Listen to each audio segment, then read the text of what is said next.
Männliche Personen sind hier nicht sozusagen anwesend. Du solltest nicht sagen, Männer sind nicht willkommen. Ja, was genau?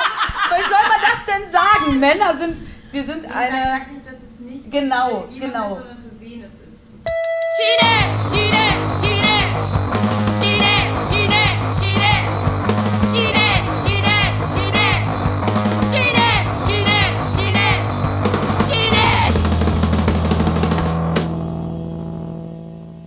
Hallo Reeperbahn Festival 2020 Corona-Edition. Wir sind Bonnie und Cat vom Berliner Kollektiv Girl Noisy und wir begrüßen euch recht herzlich aus dem Toast Hawaii in Berlin in der Danziger Straße, wo unser Girl Noisy Headquarter sich befindet.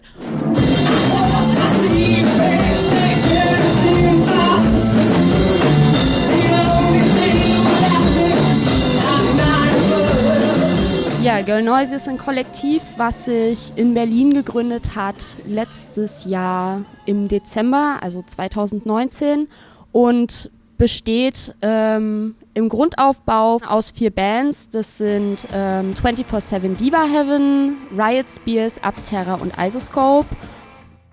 Wir veranstalten mittlerweile seit letztem Dezember jeden 2. Dienstag im Monat Jam-Sessions für Musikerinnen, Sternchen, um sich auf die Bühne zu wagen, einen Safe Space zu haben, sich wohlzufühlen und auch einfach ohne Erfahrung sich hier hinzustellen auf der Bühne, wo wir hier gerade mit einem Sofa sind. Spiel meinetwegen nur 2 Akkorde, aber trau dich einfach, weil ich glaube, das ist so ein Punkt, der hält sehr viele Leute ab, weil Frauen sehr unterrepräsentiert sind in dieser Musikszene. Aber um jetzt mal zu dem Spaß zu kommen, darum geht es ja eigentlich. Vielleicht magst du uns bzw. den Zuschauern mal erklären, wie so eine Jam-Session eigentlich bei uns abläuft. In der Regel finden wir uns hier so 19 Uhr ein, normalerweise, wenn nicht Corona ist. Viele Leute sehen das, glaube ich, auch so ein bisschen als After-Work-Ding. Also ich habe den Eindruck, dass es immer relativ schnell schon voll wird. Und viele haben sich hier an unserem Suche- und Finde-Board getroffen und sind darüber hinaus ja schon mit Leuten ins Gespräch gekommen. Wir haben natürlich hier immer schöne Getränke an der Bar und ich glaube, wir machen das ja mittlerweile auch ganz gut, dass wir, auch wenn es mal so auf der Bühne einen Engpass gibt, dass man jetzt mal nicht weiter weiß, sind wir auch dazu da, ja immer so ein bisschen Anregung zu geben. Hey, wenn du nicht weiter weißt, spiel doch einfach nur einen Akkord. So. Spiel einen, den du kannst und andere werden einsteigen. Und das, habe ich jetzt festgestellt, ist meistens der Punkt, wo die Leute sich auf die Bühne trauen, die nämlich sonst eigentlich nicht spielen.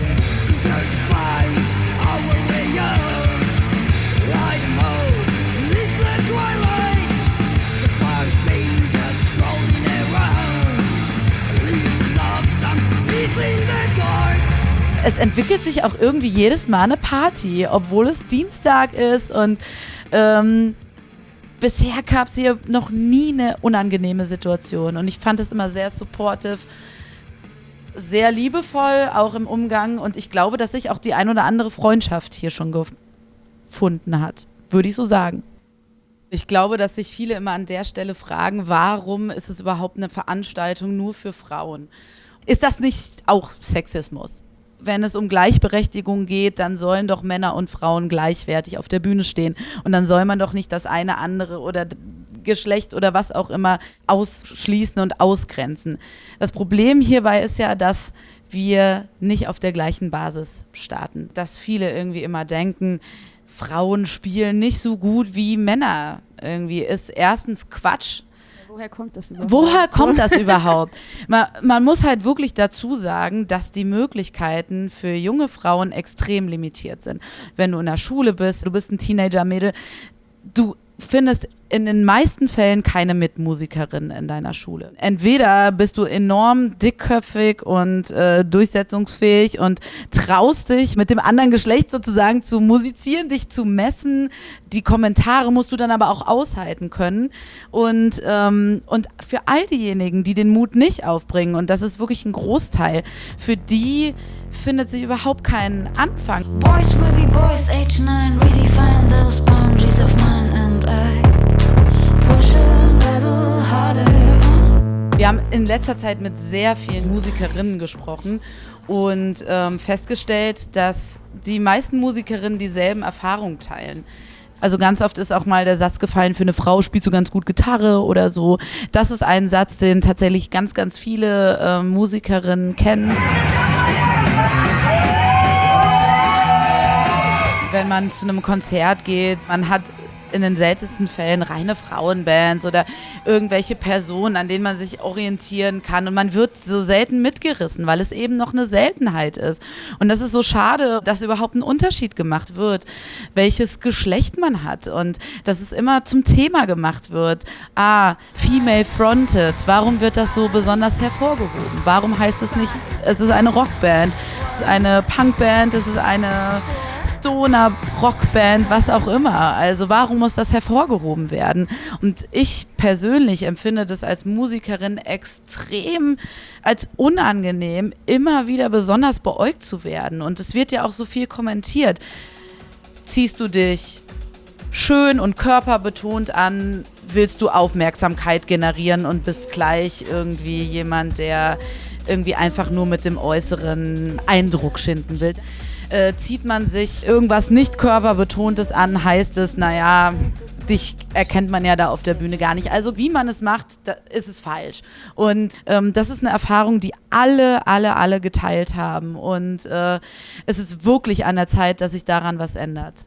Ja, um das auch nochmal zu betonen, es ist einfach wirklich diese Unsicherheit, sich auf die Bühne zu stellen, weil einem vielleicht Vorbilder fehlen oder man so unterrepräsentiert ist und deswegen sich diese Unsicherheiten auch einfach bilden, weil man denkt, ich bin nicht gut genug, mich jetzt hier hoch auf eine Bühne zu stellen und einfach zu sagen, so, ich lege jetzt los, ich weiß nicht, was ich spiele, weil man wird so, ja, nochmal so ein bisschen besonders angeguckt.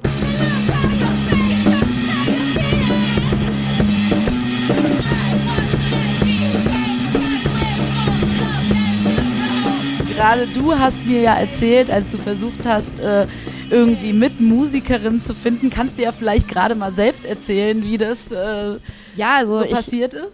Ich spiele schon super lang Schlagzeug und ich hatte total Bock, eine Band zu gründen und hatte auch Bock, mich mit Musikerinnen zu verbinden, aber ich habe im Internet gesucht und habe einfach keine Anlaufstelle gefunden und es hat wirklich Jahre gedauert, ehe ich dann irgendwie ja auch euch einfach kennengelernt habe, was eher so ein Zufall war.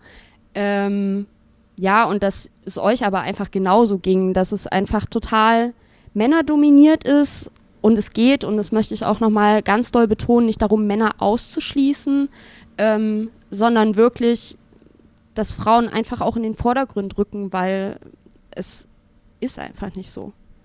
Bevor ich hier im Kollektiv war, ich kannte nur ein Mädchen, was Schlagzeug spielt. Vielleicht habe ich mich auch nicht gut gebildet, aber trotzdem ist es halt einfach zu wenig. Ich habe ungefähr mit 13 angefangen, Gitarre zu spielen. Erst Akustik, dann E-Gitarre. Und ich habe niemanden in meiner Klasse, in Parallelklassen, auf anderen Schulen, kein anderes Mädchen, keine Teenagerin in meinem Alter gefunden, die mit mir hätte jammen können. Und dann hatte ich dann auch eine Band, die bestand komplett aus Jungs, und da musste man sich wirklich Sprüche anhören auch, und was du eben sagst, hey, für eine Frau spielst du richtig gut Gitarre, oder auch Kommentare, die unter die Gürtellinie gehen. Hätte es damals schon eine Plattform wie zum Beispiel Girl Noise gegeben, eine Community, hätte es vielen Mädchen das leichter gemacht, einfach ein Instrument in die Hand zu nehmen und loszulegen. Es geht darum, ein Netzwerk zu schaffen. Das können auch Cinematografinnen sein, Fotografinnen, die wir auch schon bei einigen unserer Jam-Sessions hier dabei hatten, einfach, dass man sich vernetzen kann und auch sieht so, hey, wir sind ganz schön viele. She has a secret of her own. She's so ooh-la-la. Und um noch was Ergänzendes zu sagen, was man hier die ganze Zeit so ein bisschen im Hintergrund sieht, es geht auch darum, wenn man auch einfach Unterricht geben möchte oder sagt so, hey, ich habe Bock irgendwie eine Band zu produzieren, ein Albumcover zu machen, weil ich das besonders kann oder ein Video. Da gibt es hier so ein Looking for Offering und Flea Market, wenn man auch, warum auch immer, Musikinstrumente loswerden möchte oder ähnliches. Genau, und das gibt es auch bei uns festgepinnt auf der Girl Noisy Instagram-Seite für jeden Monat, für den wir so eine Veranstaltung bisher gemacht haben. Ja, wo Leute einfach auf so einem Board was suchen oder was anbieten. Das wäre vielleicht auch nochmal wichtig zu sagen. Was du jetzt noch nicht so erwähnt hast, dass wir immer eine Opener-Band hatten, um das auch so ein bisschen aufzulockern, weil ich meine, jetzt einfach zu sagen, die Bühne ist eröffnet, ist dann vielleicht doch etwas schwierig. Ja, deswegen hatten wir bei unseren 4 Veranstaltungen, die wir jetzt hier machen konnten, immer eine Opener-Band, die eine halbe bis dreiviertel Stunde hier Frauenband gezaubert hat. Danach war die Bühne eröffnet und natürlich dann auch Pausen eingeräumt wurden, um sich dann halt im Couch-Bereich zu connecten und dann eben auch was an dieses Board zu schreiben. Wegen Corona mussten wir das abblasen, deswegen haben wir einen Podcast gemacht. Nach dem Podcast haben wir dann 2 Live-Sessions gemacht, hier aus dem Toast Hawaii. Kann man vielleicht auch sagen, wir machen das bisher alles ehrenamtlich, werden jetzt aber mittlerweile vom Music Board Berlin unterstützt. Und unsere letzte Ausgabe, Girl Noisy 8, war dann eine Videosession, bei der wir Musikvideos gezeigt haben und die Bands, die diese Videos gemacht haben und die Musik dazu dann auch noch interviewt haben. Und darum geht es uns nämlich auch. Vor allen Dingen auch um das Sichtbarmachen von all den Bands, die es ja schon gibt. Wenn man dann mal hierher kommt, merkt man, wow, wie viele Schlagzeugerinnen gibt es denn? Wie viele Bassistinnen gibt es denn? Und wie viele Bands gibt es denn auch schon, die existieren und die überhaupt nicht auf der Bildfläche erscheinen?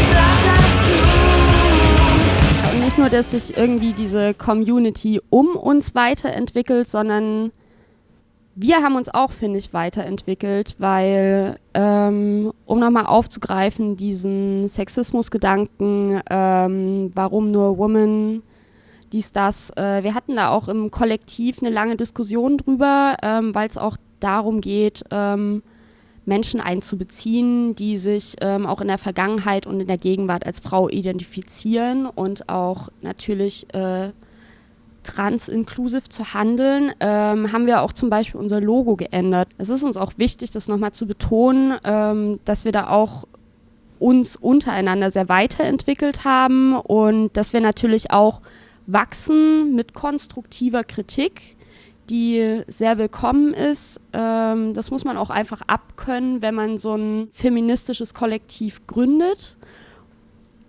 Auch wir entwickeln uns einfach weiter, ja. Absolut. Dass es keine Fronten gibt, sondern dass sich das irgendwann ganz normal einbettet und integriert, dass Frauen, Sternchen einfach Teil der Musikwelt sind und irgendwann Mann, Frau gleichberechtigt auf der Bühne stehen und dass es überhaupt keine Frage mehr ist. Und ich glaube, das ist der wichtigste Punkt. Wir wollen hier ja keinen Krieg eröffnen sozusagen. Ich finde, das sind sehr gut abschließende Worte. Deswegen möchte ich da gar nicht weiter drauf eingehen. Und ja, wollen wir uns verabschieden? Ja, Reeperbahn Festival 2020 war schön, dass dass ihr uns zugehört habt und an alle Ladies da draußen, meldet euch. Wir sind auf Instagram, folgt uns, seid dabei bei unserer Facebook-Gruppe Girl Noisy, findet uns überall. Gründet euer eigenes Kollektiv. Genau, wenn ihr Tipps braucht, präsent. meldet euch. Wir freuen uns über Post. Ciao.